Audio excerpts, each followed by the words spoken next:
శివానందలహరి 58వ శ్లోకం. ఏకో వారిజబాంధవః క్షితినభో వ్యాప్తం తమో మండలం భిత్వాలోచనగోచరోపి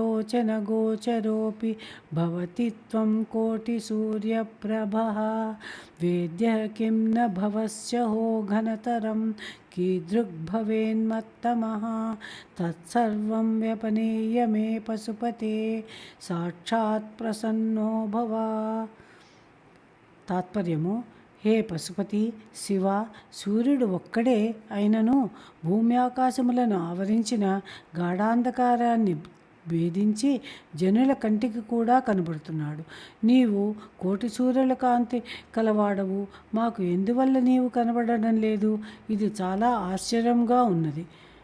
మరి నాలోని అజ్ఞానమనే చీకటి ఎంత గాఢంగా ఉందో గదా!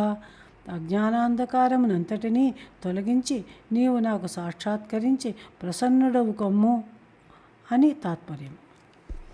వివరణలోకి వెళితే, సూర్యుడు ఒక్కడే అయినా భూమ్యాకాశ పరివ్యాప్తమైన చీకటిని ఛేదించి జనుల కంటికి కనబడుతున్నాడు.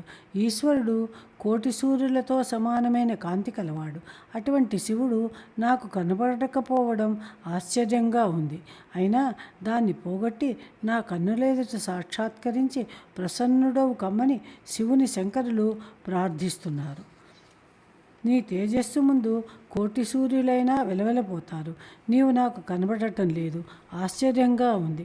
నా హృదయంలోని చీకటి బహుశః బాగా గాఢంగా ఉంటుంది. నాలోని అజ్ఞానాంధకారాన్ని తొలగించడం నీ వల్ల కాదనుకుంటున్నావేమో. నీ దయ లేకపోవడం మాత్రం నా దురదృష్టం. నీవు నా యందు దయ ఉంచి సాక్షాత్కరించు. నా అజ్ఞానాంధకారాన్ని పటాపంచలు చెయ్యి ప్రభు అని శంకరులు శివునికి మొరపెట్టుకున్నారు. మనం భక్తితో ప్రపత్తితో ఆరాధిస్తే పరమేశ్వరుని అనుగ్రహం కలుగుతుంది. లలితా సహస్రనామాల్లో 404వ నామంలో అమ్మవారిని గూర్చి ఇలా చెప్పారు: భక్తహార్ధ తమోభేద భానుమద్భాను సంతతి. అంటే సూర్యకిరణాలు చీకట్లను పాలద్రోలేటట్లు భక్తుల హృదయాలలోని అజ్ఞానాంధకారాన్ని పోగొట్టే తల్లికి నమస్కారము అని. అలాగే సౌందర్యలహరిలో అమ్మవారిని గూర్చి శంకరులు ఇలా చెప్పారు: అవిద్యానాం అంతస్తిమిరమిహిర ద్వీపనగరి. అనగా అమ్మవారి పాదధూళి అజ్ఞానం అనే అంధకారంలో ఉన్నవారి హృదయాలలోని చీకటికి సూర్యోదయం వంటిది అని. పై వాక్యాలను బట్టి భగవంతుని అనుగ్రహం వల్లనే భక్తుల అజ్ఞానాంధకారం తొలగుతుందని తెలుస్తోంది. ఇక పాదార్థంలోకి వెళితే, ఏకో వారిజ బాంధవః క్షితినభో వ్యాప్తం తమోమండలం. వారిజ బాంధవః అనగా పద్మములకు బంధువైన సూర్యుడు. ఏకః అనగా ఒక్కడే. తమోమండలం అంటే తమః ప్లస్ మండలం అంటే అంధకార సమూహము అని అర్థం. క్షితినభో వ్యాప్తం, క్షితినభః ప్లస్ వ్యాప్తం అనగా భూమ్యాకాశముల మధ్య వ్యాపించి ఉంటుంది అని. సూర్యుడు ఒక్కడే భూమ్యాకాశముల మధ్య వ్యాపించిన చీకట్ల రాశిని పోగొడతాడు అని అర్థం. భిత్వాలోచన గోచరోపి భవతి. భిత్వా అనగా భేదించి అనగా భూమ్యాకాశముల మధ్యనున్న చీకటిని తొలగించి, లోచన గోచర ప్లస్ అపి అంటే కంటికి కనపడేవాడుగా కూడా భవతి అనగా అవుతాడు అని. సూర్యుడు తాను ఒక్కడే అయినా భూమికి ఆకాశానికి మధ్య ఉన్న చీకట్లను తొలగించి మన కంటికి దర్శనమిస్తాడు అని.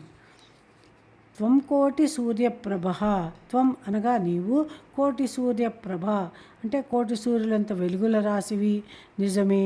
ఈశ్వరుని కుడికన్ను సూర్యుడు, ఎడమకన్ను చంద్రుడు, పాలనేత్రము అగ్ని, అందుకే వెలుగుల రాశి.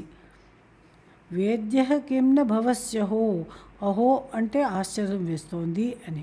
వేద్యః అనగా తెలుసుకొనదగిన వాడవు. కిం న భవసి అనగా ఎందుకు కావు అని. కోటి సూర్య సమప్రభకాంతి కలవాడవైనా నీవు ఎందుకు మాకు తెలియరావటం లేదు అని ప్రశ్న. సూర్యుడు ఒక్కడే అయినా మా కంటికి కనబడుతున్నాడు, నీవు కనబడటం లేదు. అదే మాకు ఆశ్చర్యం. కీదృగ్భవేన్ మత్తమః.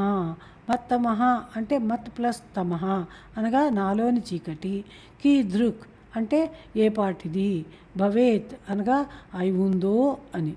నాలోని చీకటి బహుశः చాలా గాఢంగా ఉందేమో అని అర్థం. తత్సర్వం వ్యపనీయమే పశుపతే సాక్షాత్ ప్రసన్నో భవ. పశుపతే అనగా ఓ ఈశ్వర అని సంబోధనము. తత్సర్వం అనగా ఆ చీకటినంతటిని, వ్యపనీయ అనగా తొలగించి, సాక్షాత్ అంటే ప్రత్యక్షంగా, ప్రసన్న భవ అనగా అనుగ్రహించమని ప్రార్థన. తనలోని చీకటిని తొలగించి సాక్షాత్కరించి అనుగ్రహించమని శంకరులు శివుని కోరారు. 58వ శ్లోక విశ్లేషణ సమాప్తం. ఓం నమః శివాయ.